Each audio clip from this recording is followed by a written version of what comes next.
तो एक बेवकूफ़ बच्चा था, कहानी बहुत लंबी है, छोटी सी रखता हूँ। तो घर वालों पहले वो कबूतरबाजी करता था, घर वाले उस पर ध्यान नहीं देते थे। कि 5 लड़कियों के बाद एक लड़का पैदा हुआ था।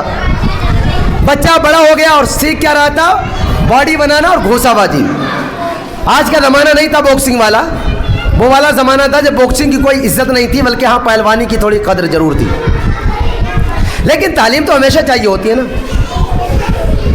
अब उसने क्या किया, एक दिन एक पड़ोसी ने कोई बात कही तो उस बच्चा घर से बाहर निकल के आया, जवान हो गया था, 17, 18, 19 साल का, और खून गर्म था। उसको एक घूंसा मारा खींच के, वो फट गया, पड़ोसी का शरीर फट गया। अब उसको उठा के अस्पताल ले जाया गया, उस बच्चे को किसी तरह इलाज कराया गया।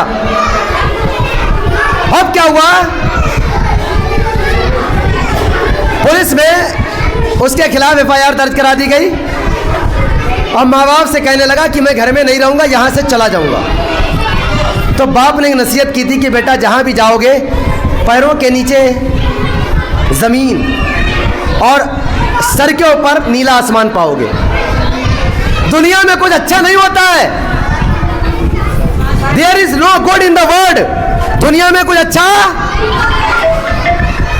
नहीं होता है, बल्कि अच्छा किया जाता है, अच्छा किया जाता है, अच्छा बनाया जाता है। There is no good no bad, there is no good no bad. वहां ना तो दुनिया में ना कुछ अच्छा ना बुरा है, बल्कि सब कुछ अच्छा बुरा किया जाता है। हम एक मास्टर, एक टीचर हैं, कोशिश से हैं, वहाँ साहब हैं, आप लोग हैं, आप लोग अपनी कोशिशों की बिना पर हैं। आप अगर कुछ बुरा कर रहे होते, किसी सुलभा वालों के साथ होते, सुलभा पी रहे होते, कहीं दीवार के पड़ोस, कहीं मुतनिया के पास, कहीं कहीं पड़े होते। तो दुनिया में जो भी इंसान करता है उसमें एक वक्त लगता है, टाइम लगता है। अब बच्चा आगे गया। अब यहाँ पर जो मैंने असल पॉइंट के लिए कहानी सुनाई थी वो ये है कि बच्चा आगे गया, इधर की तरफ नदी थी, इधर की तरफ रास्ता था। बच्चा गया, बुजुर्ग से पूछने लगा, बाबा I want to go, what tell me way. बाबा मैं जाना चाहता हूँ, मुझे रास्ता बताइए। तो उस बाबा ने जानते क्या कहा, बेटा base depend upon your destiny. रास्ता तो तुम्हारी मंजिल पे तय करता है ना, तुम्हें कहाँ जाना है, किस जगह जाना है, यह डिपेंड करता है कि तुम्हें कौन सा रास्ता चूज करना है। भाई तुम्हें कहाँ जाना है, हमें पूरनपुर जाना है, हमें दिल्ली जाना है, तो दिल्ली के रास्ते पे हम जाएंगे। तो पहले तो यह डिसाइड किया जाए कि हमें दिल्ली जाना क्यों, जाना है तो जाना क्यों। उसने कहा बेटा ये तो तुम पे डिसाइड करता है कि तुम्हारी मंजिल क्या है। कहने लगा अपनी मंजिल कोई नहीं है। तो उस बुजुर्ग ने कहा कि बेटा फिर ठीक है, ये दरिया है सामने, इसमें कूद जाओ। Who has not an industry office, जो अपनी मंजिल नहीं रखता तो उसकी मंजिल रिवर है। तो प्यारे बच्चों, इसलिए अपना goal, make your goal, make your purpose of your life, अपनी जिंदगी का एक मकसद बनाओ, अपना हदफ ऊंचा रखो। If you have a great purpose of your life you will success. बोलो इंशाल्लाह ताला। जिसकी जितनी बड़ी उड़ान होती है उसकी उतनी बड़ी कोशिश होती है। मोहम्मद अली जब उनसे पूछा गया कि आप ये घूंसा मारते हैं तो आदमी जमीन पे क्यों बैठ जाता है, तो उन्होंने कहा भाई ये घूंसा एक घूंसे से नहीं बना है, बल्कि 10,000 घूंसा मारा हूं तो एक घूंसा बना है। समझ आया? जब 10,000 बार मैंने घूंसा मारा है तो एक घूंसा बना है। यानी दुनिया में कामयाबी एक बार में नहीं मिलती, कामयाबी के लिए आपको बार बार मेहनत करना, कामयाबी के लिए आपको मेहनत करना। मैं तुमसे बार बार कहता हूं कि if you want to success, if you want to speak, if you want to present yourself, it does not depend upon your only one time action. What is it depend your practice, practice, practice.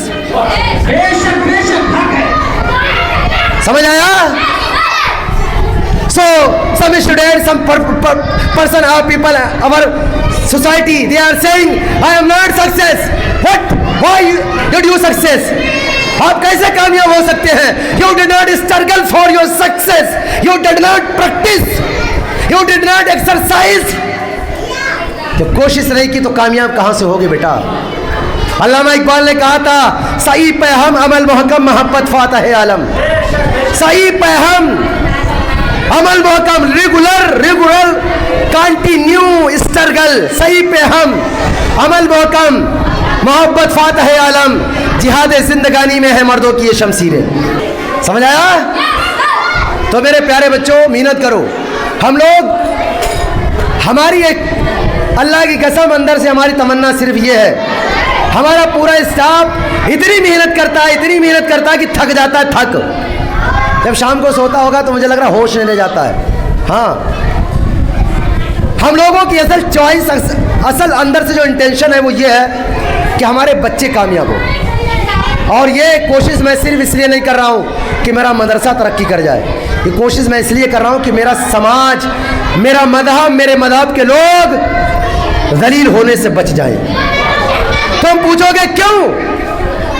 एक CO आ जाता है, एक SP आ जाता है, एक दरोगा आ जाता है, एक डीएम एसडीएम आ जाता है, एक तहसीलदार आ जाता है, जो तुम्हारा नहीं होता तो तुम्हारी बात नहीं करता, न तुम्हारे मुर्दे करने देता है और न तुम्हें चैन से सोने देता है। जब हमारा अपना होगा तो काम हमारी मर्जी से, बोलो होगा नहीं होगा?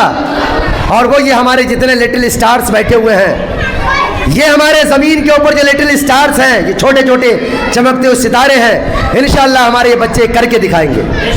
इनमें हर एक को डीएम, किसी को डीएम बनना है, किसी को एसपी बनना है, किसी को दरोगा बनना है, किसी को डॉक्टर बनना है, किसी को इंजीनियर बनना है। और ये सिर्फ इस ज़बान तक नहीं है, यहाँ से निकल रहा है।